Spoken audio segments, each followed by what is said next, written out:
Hello, it's Randi Rhodes. Here's a clip from our show, and go to randyrhodes.com for the whole thing and a podcast. Buy a stinking podcast. Mary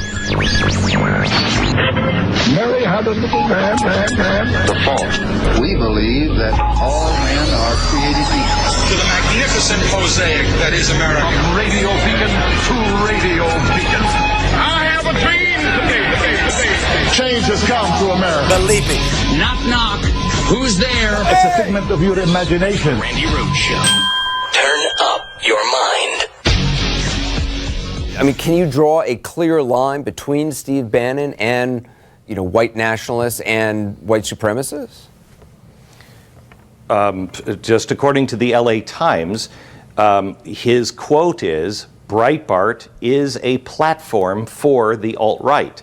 Then Breitbart describes who the center of thought is, and they are white nationalists. They're spooky guys. Here's a guy who is taking his platform and saying, I'm going to give the alt-right a voice in this country.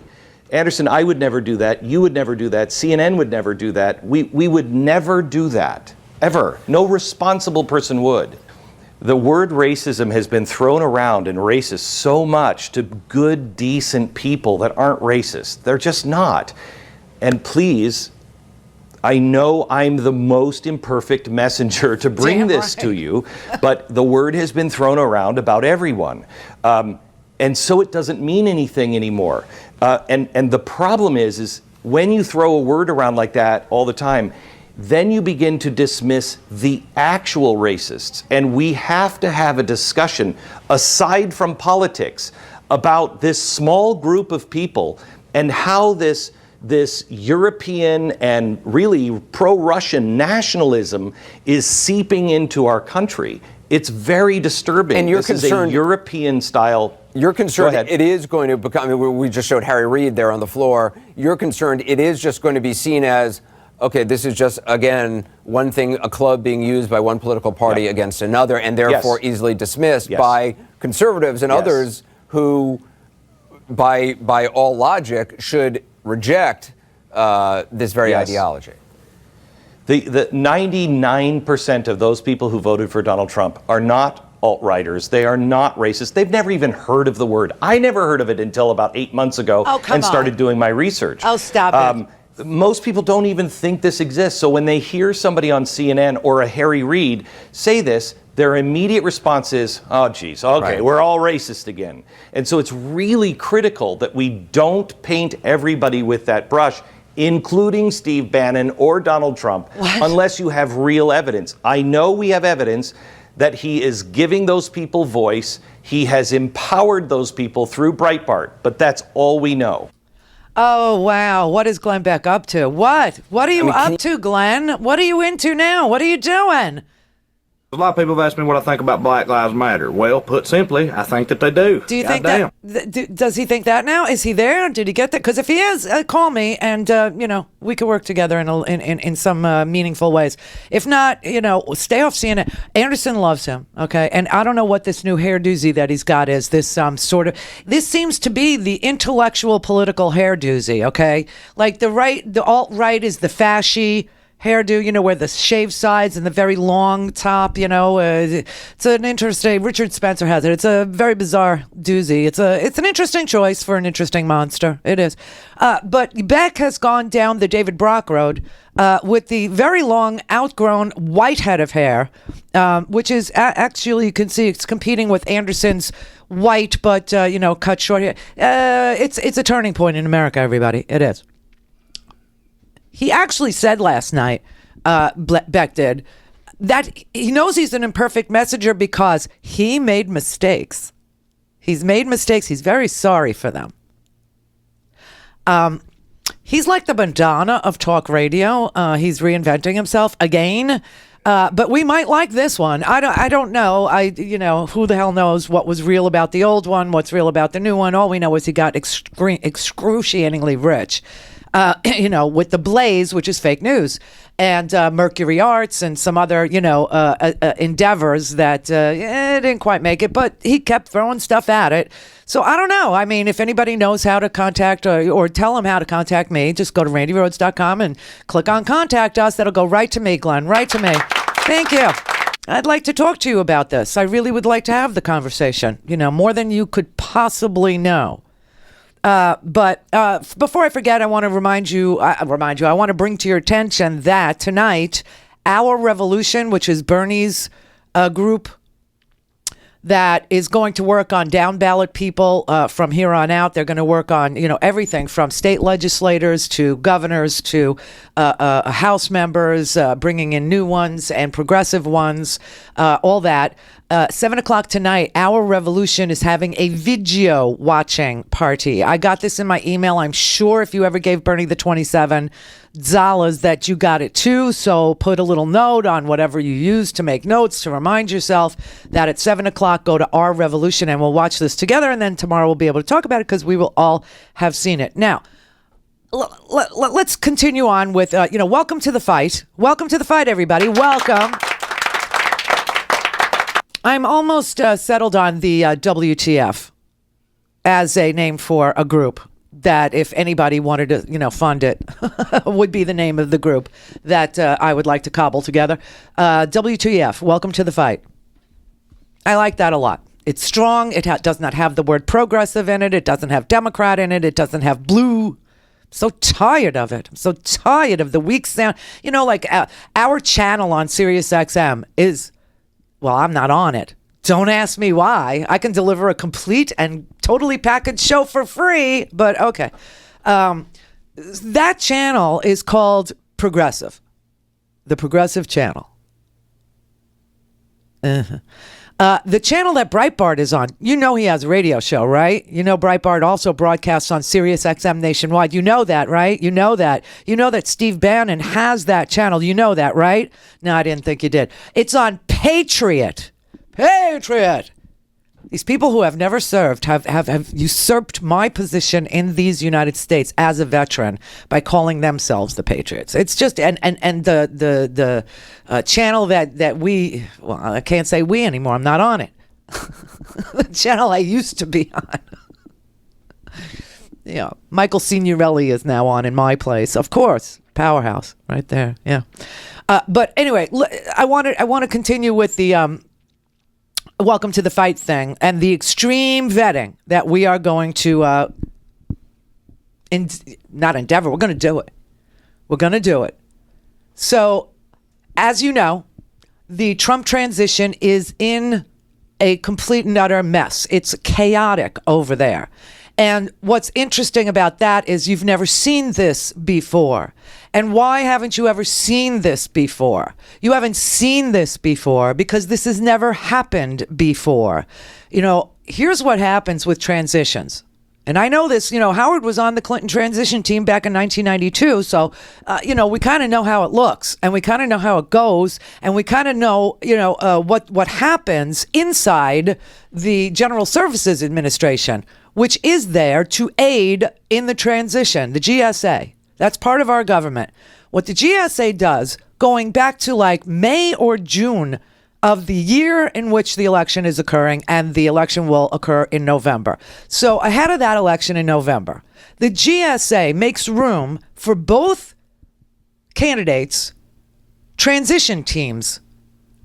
What do I mean by that? They offer offices and, fax machines and computers and desks and offices for both transition teams. The Clinton, in this case, would be the Clinton transition team over here and the Trump transition team over here. Now, 100 people from each campaign are given office space. The purpose of this is to make the department heads currently in power available to the transition teams so that once the election is held, once the electors cast their ballots on the 19th, the transition is smooth and seamless. It is a meticulous process. It happens because America happens to believe in continuity of power. Not just a peaceful transition, which is part of this idea, but also a seamless transition on behalf of the American people and the government. The GSA is responsible for doing this. So they make all the department heads. They'll make the head of the DIA, the NSA, the CIA, all the department heads, the Treasury Department, the commerce, right? All this, education department, the national health plan, all of it. Health and Human Advisors. What? Council of Economic Advisors, all those. So they make all the department heads available, okay, to both transition teams so that they can find out what the chief duties are of the heads of these departments and how many staffers they like to have in order to, run the department in a non-chaotic way. Okay, so Trump never did any of this. That's what you're seeing now. Trump didn't do any of that. That's why they're meeting in Trump Tower. They didn't work with the government that allows for and provides for a seamless transition from a man to another. One it could be a woman, from a man to another. And so now you have the whole thing in chaos. And now they're doing Stalin-esque purges, okay? And I told you this yesterday. I was so proud of myself, I have to say. Sometimes I'm just slightly ahead of the news.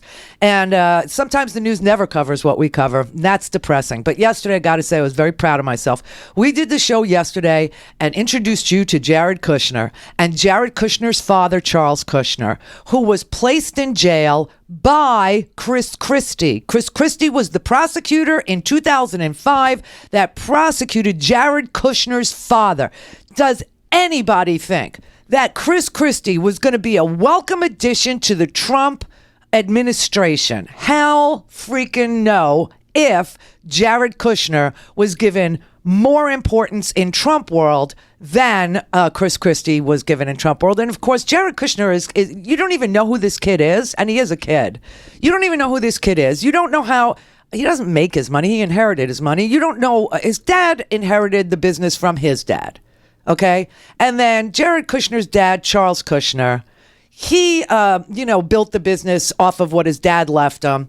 And then he went to jail. Now, the story, I'm going to just have to read you the newspaper article so that you can get the story straight in your head. Because it's an amazing story. So yesterday, all of a sudden, the news is like breathlessly reporting that all the Chris Christie people have been purged. Oh my God, all the Chris Christie people have been purged. Well, that means that Jared Kushner is being elevated in Trump land. Trump has asked for security clearances for his kids. What? Because Ivanka can't talk to Putin? She's hanging around with, Rupert Murdoch's wife, Wendy, in Russia, and nobody thinks that, whatever. So you have 4 people left. This is what's crazy. For 4,000 government jobs that have to be filled, for cabinet members, for heads of departments, you've got 4 people doing the picking. And everybody's focused on Bannon because Bannon is in media. And Bannon has broadcast to the world his views on racial issues, on women, on Muslims, on religious issues. Okay, he's broadcasted to the world that that women who believe in having control over their own lives, their own bodies, who make their own money, should be allowed to spend their own money the way they want to spend it, on what they want to spend it, and raise their families the way they see fit because they're the breadwinners. He calls us dykes. Oh, how I wish I were. Would make it so much easier, not to mention quicker in the morning. Oh, how I wish I had that gene. Or that proclivity, whatever you think it is. But I don't. So that said, he thinks that successful women are, appalling. He thinks that successful women, must be knocked down, must be, marginalized, I don't know, whatever it is, because he said, what would you rather have, your kid have, cancer or feminism, right? It's just so sick.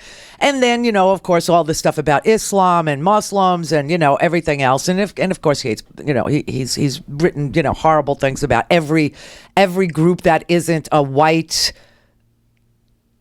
nationalist, let's put it that way. But, like I said, I want the white nationalists to do 23andMe. Send away. It'll freak you out. You'll find out I should be the leader of your movement. Me, I'm a freaking Viking. You, on the other hand, with your last names that end in a vowel, not so much. Anyway, we're left with 4 guys. We're left with Michael Flynn, General Michael Flynn, who I think it's going to shock you when you find out who he really is. We're left with Jeff Sessions, the senator from Alabama, who I don't think it will shock you, but you need to know what his past is. Rudy Giuliani ends in a vowel. Rudy Giuliani, whose business dealings over the last 15 years will set your hair on fire. And Steve Bannon. These are the 4 people that are going to staff our government. All the U.S. attorneys, the heads of the NSA, the DIA, the CIA. I mean, and some of them, those big ones will have to be confirmed by the Senate.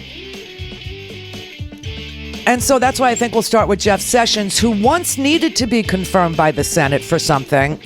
And even though it was the Republican Senate, he was rejected. Clear for takeoff. Randi Rhodes Air Force. Air Force. RandiRhodes.com. Go to RandiRhodes.com for the whole thing and a podcast. Buy a stinking podcast.